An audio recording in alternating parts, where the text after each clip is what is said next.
China తదుపరి దేశాల్లో పేదరికం ప్రబలిందని వాటిలో స్పష్టమైంది.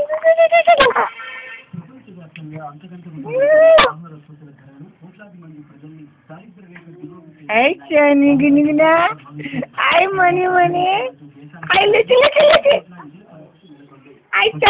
ఆహార ఉత్పత్తుల సాగు తగ్గడం అంతర్జాతీయంగా ఏర్పడిన ఆర్థిక సంక్షోభం ప్రభావం దీనికి కారణంగా తెలుస్తోంది.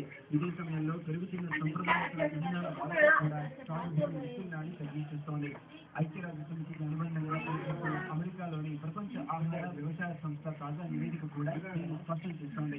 రెండేళ్లలో ఆహార ఉత్పత్తుల ధరల్లో పెరుగుదల 82% పెరిగిందని సదరు నివేదిక వెల్లడించింది.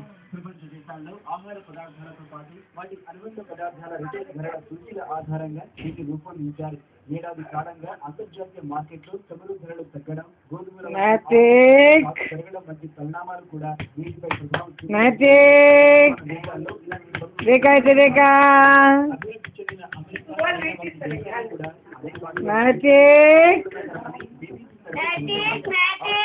కారణంగా వివిధ దేశాల్లో ధరలు ఒక్కొక్కసారిగా తగ్గినట్లు పుంజుకున్నట్లు ఈ నివేదికలో స్పష్టమైంది.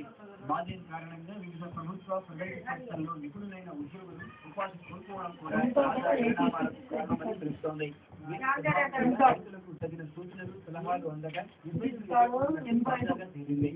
మాంద్యం ప్రభావం వల్ల వివిధ దేశాల్లో ప్రజల కొనుగోలు తగ్గిన నేపథ్యంలో తదనుగుణంగా ధరలు కూడా తగ్గాల్సి ఉంది.